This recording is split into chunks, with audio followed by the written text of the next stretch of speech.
오늘 특송은 조동은 형제님께서 특송으로 하나님께 영광 올려드렸습니다. 이 시간 모든 찬양 하나님께만 영광 돌리기 원합니다. 다 함께 박수로 하나님께 영광 돌리시겠습니다. 말씀 전에 광고 한 가지가 있습니다. 은강교회 발전위원회 알림톡이 개설되었습니다. 현재 교구별로 이제 공지가 되었고요. 링크를 공유했습니다. 그래서 구역장님들께서 먼저 가입해 주시고 또 구역 식구들에게 함께 공유하셔서 가입하실 수 있도록 안내해 주시기 바랍니다. 가입하실 때 꼭 실명으로 가입해 주시면 감사하겠습니다. 요셉은 어린 시절 아버지 야곱의 편애로 형들에게 큰 미움을 샀습니다. 그 와중에 형들의 과실을 아버지에게 고하고 자신의 꿈을 이야기하면서 야곱을 향한 형들의 시기는 하늘을 찌르게 됩니다. 이때 요셉은 양을 치던 형들에게 가서 안부를 묻고 오라고 하는 아버지 야곱의 심부름으로 길을 떠나게 됩니다. 형들은 아버지의 심부름으로 도단까지 자신들을 찾아오는 요셉을 멀리서 바라보았고 멀리서 바라보면서 그를 죽이려고 마음을 먹게 됩니다. 그러나 맏형 르우벤의 제안으로 형들은 요셉의 채색 옷을 벗기고 물 없는 구덩이에 그를 던집니다.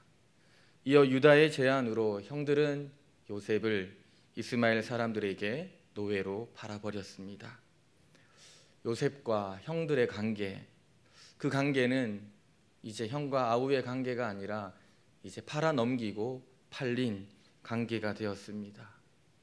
무수한 시간이 지나고 흘러도 사실 결코 쉽게 회복할 수 없는 관계입니다.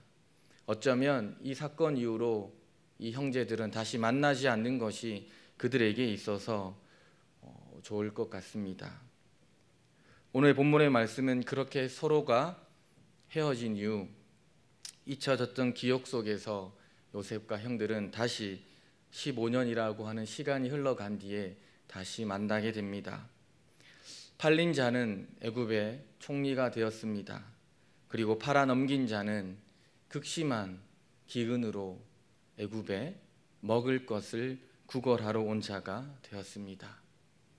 요셉에게 있어서 이 만남은 극적이고 감동적인 만남이겠지만 형들에게 이 만남은 부끄럽고 피하고 싶은 만남이었습니다. 형들은 요셉이 얼마나 두려웠겠습니까? 자기들이 노예로 팔아버렸던 그 동생이 애굽의 총리가 되었을 것이라고 상상이라도 했겠습니까? 두려워 떠는 형들에게 요셉이 이렇게 말합니다. 5절입니다. 당신들이 나를 이곳에 팔았다고 해서 근심하지 마소서, 한탄하지 마소서. 하나님이 생명을 구원하시려고 나를 당신들보다 먼저 보내셨나이다. 얼마나 감동적인 고백입니까? 요셉의 고백을 천천히 읽으며 묵상하다 보면 얼마나 깊은 감동을 주는지 모릅니다. 요셉은 혹여나 자신들을 죽이지 않을까 두려워하는 형들을 그 마음을 알고 위로합니다. 근심하지 마소서, 한탄하지 마소서. 분명 매우 감동적인 고백입니다. 하지만 요셉의 고백은 누구나 할 수 있는 그런 쉬운 고백은 또한 아닙니다. 아무의 입에서나 쉽게 나올 수 있는 그런 값싼 고백이 아니라고 하는 것입니다. 어쩌면 그의 인생을 통틀어서 뼛속까지 새겨진 원망과 깊은 고뇌와 그리고 끝없는 절망을 극복한 한 사람만이 고백할 수 있는 고백입니다. 어떻게 요셉은 이런 고백을 할 수 있었습니까? 이어서 요셉은 이렇게 또한 고백합니다. 7절입니다. 하나님이 큰 구원으로 당신들의 생명을 보존하고 당신들의 후손을 세상에 두시려고 나를 당신들보다 먼저 보내셨나니. 요셉의 이 고백은 하나님의 섭리를 가장 잘 표현해 주고 있는 구절입니다. 요셉은 17세 어린 나이에 형들에 의해 애굽의 노예로 팔린 후 지금까지 수없이 많은 사건과 사고가 많았지만 되돌아보니 내 삶의 발자취를 한번 다시 천천히 돌아보니 이 모든 것이 사실 당신들이 아니라 하나님이 하셨다라고 하는 고백입니다. 아버지 야곱의 사랑을 독차지한 요셉에 대한 시기심과 질투심에 눈먼 10명의 형들에 의해 자신이 애굽의 노예로 팔려간 것, 노예로 끌려간 것이 아니라 형들뿐 아니라 형들의 후손까지도 세상에 두시려고 그들의 생명을 구원하시려는 하나님께서 자신을 그곳으로 보내셨다, 파송했다라고 말하고 있는 것입니다. 요셉의 이 고백은 한마디로 말하면 기적입니다. 홍해가 갈라지고 사망에서 샘이 솟아나고 걷지 못하는 이가 걷게 되고 못 보는 이가 보는 것만이 기적이 아닙니다. 오늘 요셉의 고백이 정말 진짜 기적이 아닐까 생각됩니다. 어떻게 요셉은 이런 고백을 할 수 있었습니까? 요셉은 자신의 인생을 통틀어 하나님의 섭리를 따라서 살았던 사람이기 때문입니다. 오늘 말씀을 통해 하나님의 섭리를 따라 살았던 요셉, 또한 그의 인생을 간통하고 있는 가치관과 신앙관이 무엇인지를 깨닫는 시간 되시기 바랍니다. 먼저 하나님의 섭리를 따라 살았던 요셉은 삶의 주관자 되시는 하나님을 신뢰했습니다. 요셉은 많은 사람들로부터 버림을 받은 사람입니다. 가장 믿고 가장 신뢰하고 또 가장 의지해야 할 형들로부터 미움과 시기를 받아 버림을 받았습니다. 노예로 끌려갔습니다. 그 삶의 자리에서도 그는 충성을 다했지만 주인에게 충성을 다하는 노예였습니다. 하지만 보디발의 아내로부터 모함을 받아 버림을 받게 됩니다. 그리고 꿈 해석을 통하여 다시 복직하게 된 술관원장으로부터도 그는 버림을 받게 되었습니다. 사람들은 그렇게 요셉을 이용했습니다. 그리고 요셉을 버렸습니다. 그러나 요셉은 자신을 버렸던 사람들을 결코 원망하지 않았습니다. 자신을 팔아넘긴 형들을 만나며 내가 언젠가는 복수해야겠다라고 그 복수의 날을 기다리며 도끼를 품지 않았습니다. 자신을 강간범으로 모함한 보디발의 아내와 그 말을 듣고 자신을 버린 보디발 장군을 원망하고 그리고 그를 향한 한을 품지 않았습니다. 구명해 줄 것을 약속하고 추록한 후 2년씩이나 그 약속을 까마득하게 잊고 지냈던 술관원장도 원망하지 않았습니다. 백번양보해서 다른 사람은 아니어도 자신들의 형만큼은 원망하지 않았을까요? 그러나 요셉은 그 누구도 원망하지 않았습니다. 요셉이 그 누구도 원망하지 않았던 이유는 무엇입니까? 바로 하나님이 자신의 삶의 주관자 되심을 믿었기 때문입니다. 사람들은 때로 미움과 시기심으로 자신을 버릴지라도, 때로 자신의 의로움을 드러내기 위해서 자신을 모함할지라도, 때로 자신이 필요할 때만 사용하고 버릴지라도 자신의 삶의 주관자 되시는 하나님은 결코 자신을 버리시지 않으신다라고 하는 믿음이 있었기 때문입니다. 오늘 그 하나님은 언제나 자신을 소중히 여기시고 자신을 지켜주실 거라고 하는 그 믿음, 그래서 요셉은 내 인생을 하나님께 맡긴 것입니다. 유독 사건과 사고 많았던 인생이었지만 요셉은 그 어느 순간에도 하나님을 향한 믿음을 버리지 않았습니다. 삶의 주관자 되시는 하나님을 믿음으로 고백할 때 하나님은 요셉과 늘 함께 하셨습니다. 노예의 신분으로 있을 때에도 하나님은 그와 함께 하셨다라고 말씀하고 있습니다.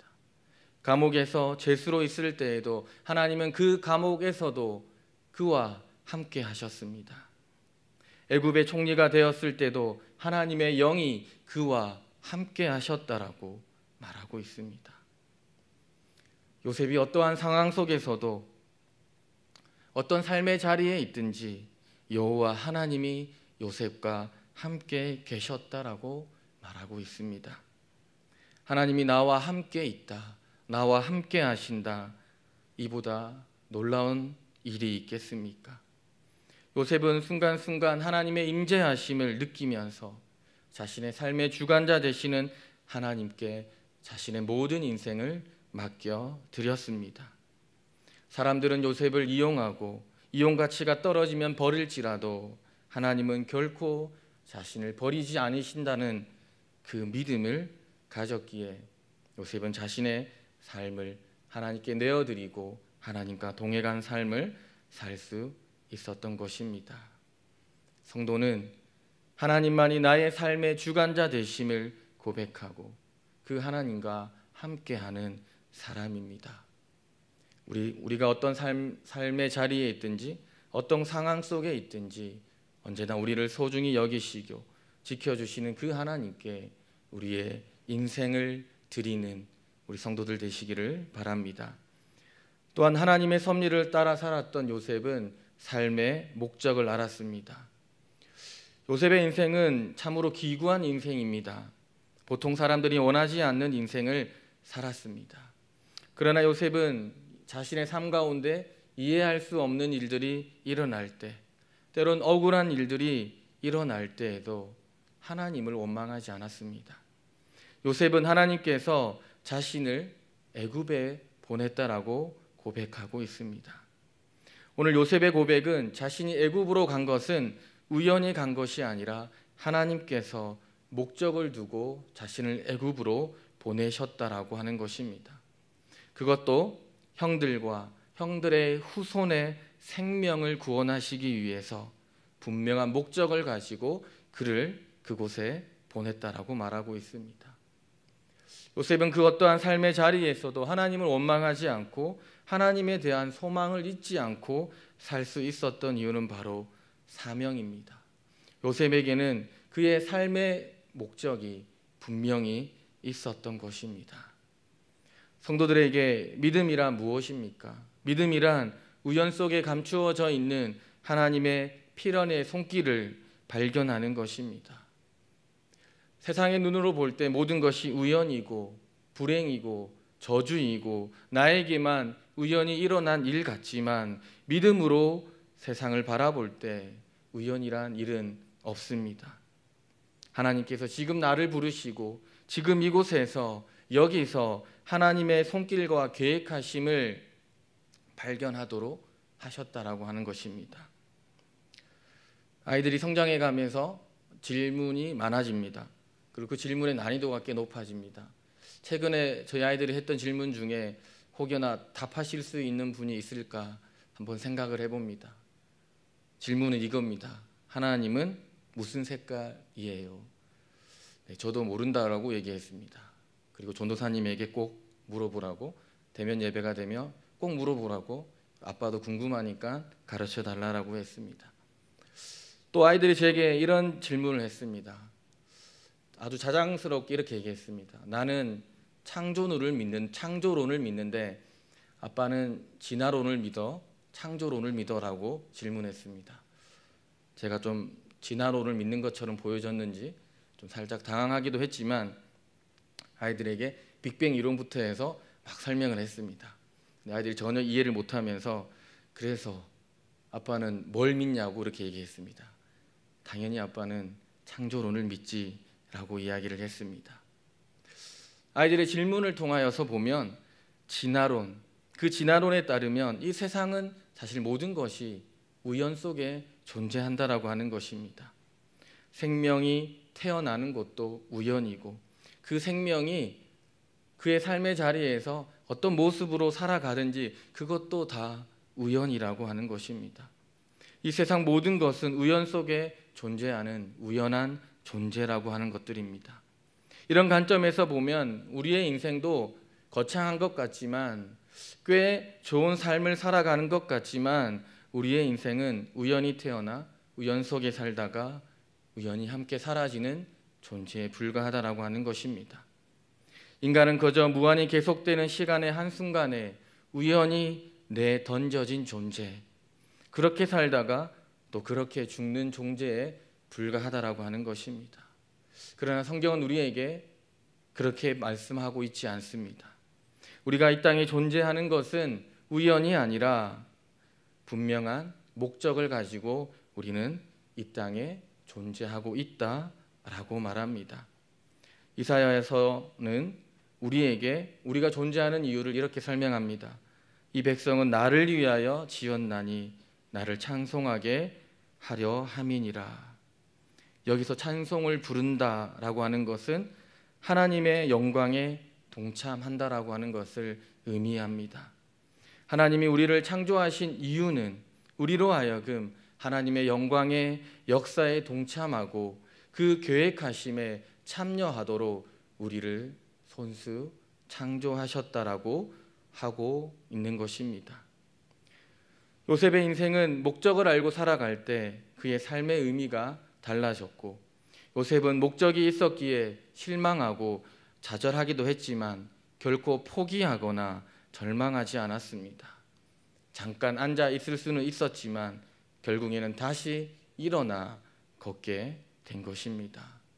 때로 오늘 우리 삶 속에 일어나는 이해할 수 없는 일, 감당하기 어려운 일, 억울한 일들, 이것은 우연히 일어나는 일들이 아니라 오늘 우연 속에 감춰진 하나님께서 우리를 향하신 그분의 계획과 그분의 손길을 발견하여 그 하나님의 영광의 역사에 동참하고 참여케 하기 위해서 우리를 창조하셨다라고 하는 것을 잊지 마시기 바랍니다.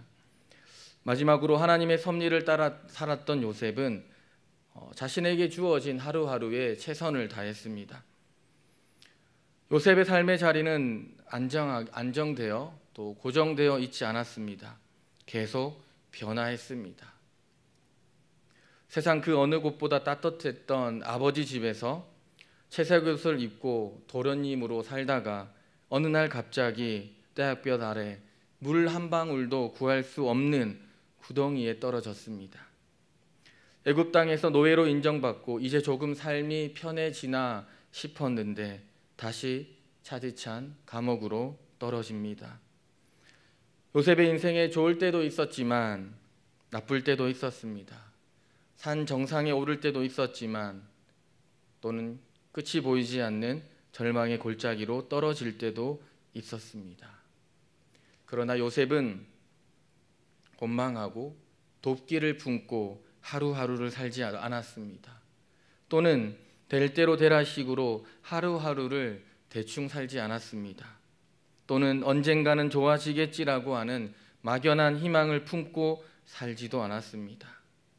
요셉은 자신에게 주어진 그 어떠한 삶의 자리에서도 하루하루 최선을 다해 살았습니다. 요셉의 인생을 보면 스톡테일리 패러독스라고 하는 말이 떠오릅니다. 미국의 해군 장교 제임스 스톡텔릭은 베트남 전쟁 중 포로가 되어서 1965년부터 1973년까지 약 8년간 온갖 고문과 고초를 겪었습니다. 포로 수용소에서 그와 함께 지독한 그 생활을 했던 사람들 중에 이번 크리스마스가 되면 풀려나겠지, 또는 다음 부활절이 되면 풀려나겠지, 다시 추수감사절이 되면 풀려나겠지라고 하는 막연한 희망을 가지고 살았던 일반적 낙관론자들은 그들의 기대가 좌절되고 그리고 좌절될 때마다 그들은 마음의 상처를 입게 되었고 결국 다수가 자살하거나 죽었다라고 합니다. 반면에 비관적 현실을 있는 그대로 냉정하게 받아들이는 동시에 강한 생존 의지를 보였던 합리적 낙관주의자들은 가혹한 포로 생활을 견뎌냈다라고 합니다. 이 스톡테일 패러독스가 의미하는 것은 우리가 희망을 가지더라도 현재 직면한 문제들을 외면해서는 안 된다라고 하는 사실입니다. 희망을 가지되 내가 지금 직면하고 있는 이 하루하루의 현실을 직시하고 그곳에서 최선을 다해 살아야 함을 우리에게 말해 주었습니다. 요셉은 노예로 팔려간 보디발 집에서 보디발의 가정을 위해 충성을 다하고 또 정직하고 성실한 종이었습니다. 비록 노예의 신분이었지만 동료들에게 신실했고 그리고 인정을 받았습니다.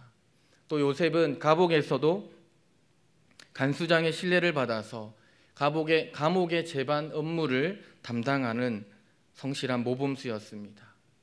또 요셉은 바로의 궁전에서 사리 사욕을 차리지 않았습니다. 바로 왕에게 충성할 뿐 아니라 모든 백성들을 공평하게 다스려 신뢰받는 총리가 되었습니다.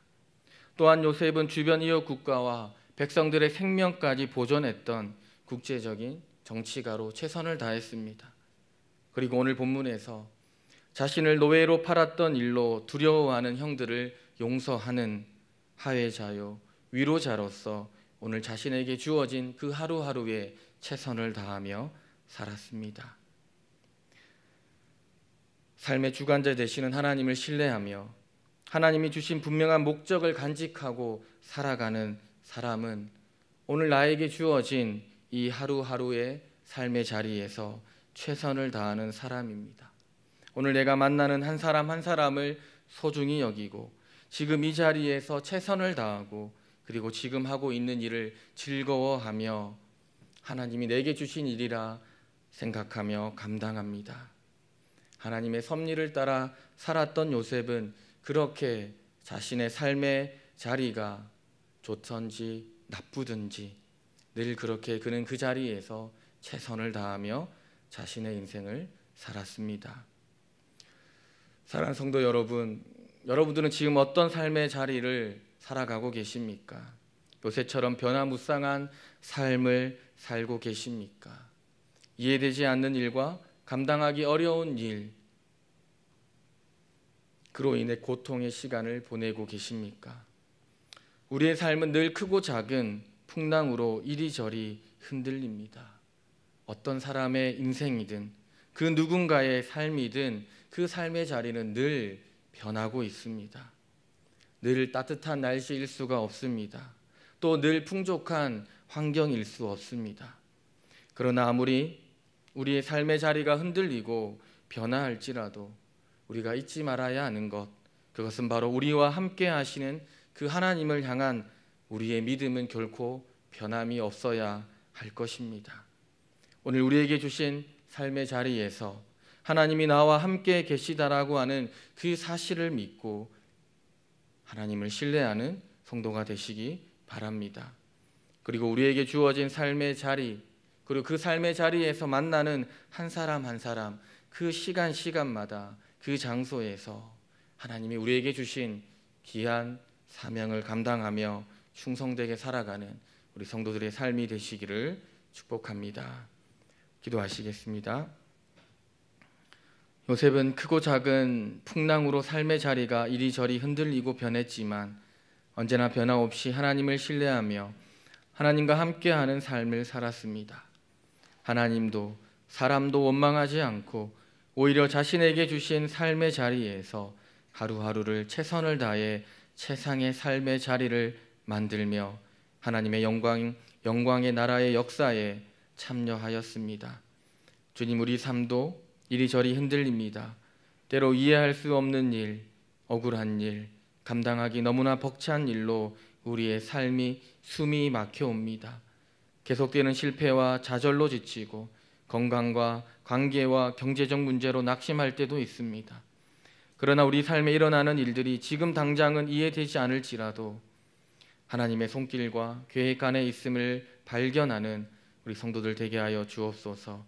그리하여 그 어떠한 시련과 고난에도 변함없이 삶의 주관자 되시는 하나님을 신뢰하며 생명을 구원하라는 하나님의 사명을 하루하루 최선을 다해 살았던 요셉처럼 우리에게도 변함없이 하나님을 신뢰할 수 있는 굳건한 믿음을 주시고 생명을 구원하는 하나님의 사명을 최선을 다해 감당하는 주님의 교회와 성도가 되게 하여 주옵소서.